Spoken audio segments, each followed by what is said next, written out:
एक गांव रामपुर में 3 दोस्त रहते थे। एक दिन वे तीनों जंगल में घूमने निकले। वो गांव में हर जगह घूमते, मगर जब वो घर की ओर वापस आ रहे होते तभी सौरभ की नज़र एक पुरानी हवेली पर पड़ती है। तभी सौरभ बोलता है। अरे दोस्तों, तुम्हें याद है बचपन में जब हम उस सामने वाले मैदान में खेलते थे और बॉल जब उस पुरानी हवेली में चली जाती थी तो हम बॉल लाने में कितना डरते थे। अरे छोड़ना यार, शाम हो गई है, चल घर चलते हैं। अरे ऐसे कैसे चले, इतने टाइम बाद तो गांव आया हूँ। चलो आज हवेली में चलते हैं और अपनी सारी पुरानी बॉल निकाल कर लाते हैं। अरे नहीं नहीं यार, तू पागल हो गया है भाई। तू भूल गया क्या? बचपन में यहाँ पे एक बार टिंकू काका की बकरी गलती से अंदर चली गई थी, और जब वो अपनी बकरी लेने गए थे तो उन्होंने अंदर भूत देख लिया था। यार भूत वूत कुछ नहीं होते, उन्होंने शायद गलती से हवेली के पुराने शीशे में अंधेरे में खुद को ही देख लिया होगा। दोस्तों बचपन में लगता था इन भूतों वूतों से डर, पर ऐसा कुछ नहीं होता यार, ये सब अंधविश्वास है। सौरभ के दोस्त उसे काफ़ी मना करते कि अंदर मत जा, मगर वो जिद पे अड़ा होता है। उसको जानना होता है कि आखिर अंदर सच में भूत है या नहीं। सौरभ के दोस्त उसकी बात मानकर अंदर चले जाते हैं। यार यहाँ कैसी कैसी आवाजें आ रही है, चलना यार, घर चलते हैं भाई। अरे चुप कर, चलो जलकर बॉल ढूंढते हैं। जैसे ही वो बॉल ढूंढने के लिए आगे बढ़ते तभी सीढ़ियों के ऊपर एक काली चादर ओढ़े कोई आता है। ठहरो, कौन हो तुम और यहाँ क्या कर रहे हो? मेरा नाम सौरभ है और ये मेरे दोस्त हैं। पर तुम कौन हो और तुम इस हवेली में क्या कर रहे हो? अरे चुप यार, क्या कर रहा है? अरे क्या चुप कर, अपनी बॉल लेने आया भाई। हा हा हा, क्या तुम्हें ज्ञात नहीं? यहाँ जो भी आता है वो कभी वापस नहीं जाता। अब तुम्हें जाने नहीं दूंगा मैं। हा हा हा हा। अरे नहीं नहीं भूत जी, हमें जाने दो। अब हम यहाँ आने की गलती कभी नहीं करेंगे। गलती की है तो भुगतना पड़ेगा। हा हा हा हा। हम यहाँ बस अपनी पुरानी बॉल्स लेने आए हैं। नहीं, अब तुम सबको मैं खा जाऊंगा। हा हा हा हा। रामू काफी देर तक भूत से कहता रहता है, हमें जाने दो, हम यहाँ कभी नहीं आएंगे। तभी भूत बोलता है। ठीक है, तू इतना बोलता है तो मैं तुम्हें जाने दूंगा, पर मेरी एक शर्त है, और वो शर्त ये है कि तुम्हें मेरे 3 सवाल का जवाब देना होगा। अगर तुमने सही जवाब नहीं दिया तो मैं तुम्हें कभी यहाँ से जाने नहीं दूंगा। सौरभ कहता है, ठीक है, हमें मंजूर है। आप भी क्या याद रखोगे किनसे पाला पड़ा है? अच्छा, ये बात है।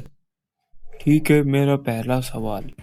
3 अक्षर का नाम है, आगे से पढ़ो या पीछे से, मतलब एक ही समान है। बताओ, ऐसा कौन सा नाम है? आगे से पढ़ो या पीछे से, एक समान। अरे हाँ, इतना आसान सवाल। वो नाम है जहाज। आगे से पढ़ो या पीछे से। हा हा हा हा, शाबाश, सही जवाब दिया। मेरा दूसरा सवाल। मेरे 4 पैर है, फिर भी मैं चल नहीं सकती, और ना ही बिना हिलाए हिल सकती हूँ, लेकिन मैं सबको आराम जरूर देती हूँ। बताओ, मैं कौन हूँ? इसका जवाब है कुर्सी, क्योंकि कुर्सी के 4 पैर होते तो हैं लेकिन वो चल नहीं सकती, और एक थके हुए इंसान को भी वो बहुत आराम देती है। वाह लड़के वाह, एक और सही जवाब। तू बहुत बुद्धिमान इंसान लगता है मुझे। इंसान के दिमाग से बढ़कर कुछ नहीं होता। अगर इंसान चाहे तो वो अपने दिमाग से बहुत कुछ कर सकता है। चलो अब तीसरा सवाल पूछो आप। ठीक है, मेरा तीसरा सवाल। अगर एक तालाब में 30 मछलियां हैं और आधी मछलियां डूब जाए तो कितनी मछलियां बचेगी? सौरभ और उसके दोस्त सोचने लगते हैं कि कितनी मछलियां बचेगी। तभी भूत बोलता है। क्या हुआ? निकल गई हवा? हा हा हा हा। ऐसे कैसे निकल जाएगी हवा, हमारे पास है इसका जवाब। 30 मछलियां बचेंगी भूत जी। मछलियां भी डूबती हैं क्या कभी? वाह, तू तो सारे सवाल का जवाब दे गया। जाओ, तुम्हें माफ किया। उधर की तरफ तुम्हारी बॉलें पड़ी हुई है। सौरभ कहता है कि वो यहाँ से चला जाएगा, मगर पहले ये बताओ तुम हो कौन? मुझे तुम कोई भूत नहीं लगते। तभी ऊपर से एक आदमी नीचे आता है। सौरभ बोलता है, अच्छा तो आप भूत बनकर सबको डरा रहे थे। बताओ आप कौन हो, नहीं तो मैं अभी पुलिस के पास कॉल करता हूँ और आपको पकड़वाता हूँ। तभी जो आदमी होता है वो सौरभ को बोलता है कि ऐसा मत करना, मैं बताता हूँ तुम्हें मैं कौन हूँ। वो आदमी बताता है, बहुत समय पहले वो अपने बेटे के साथ एक गांव में रहता था। एक दिन उसकी नौकरी चली गई तो उसके बेटे को उसके पिता बोझ लगने लगे, तो उसने उसे घर से निकाल दिया। उम्र ज़्यादा होने की वजह से उसे काम भी नहीं मिल रहा था और उसे घर की ज़रूरत थी। एक दिन उसने देखा कि लोग यहाँ आने से डरते हैं, तो उसने सोचा क्यों ना वो यहाँ पे रहे और कोई उसे भगा भी नहीं पाएगा, क्योंकि लोगों को लगता है कि यहाँ पे भूत है, बस जब से वो यहाँ पे रह रहा है। अच्छा तो ये बात है। क्यों भाइयों, देखा मैंने कहा था ना, भूत नाम की कोई चीज नहीं होती।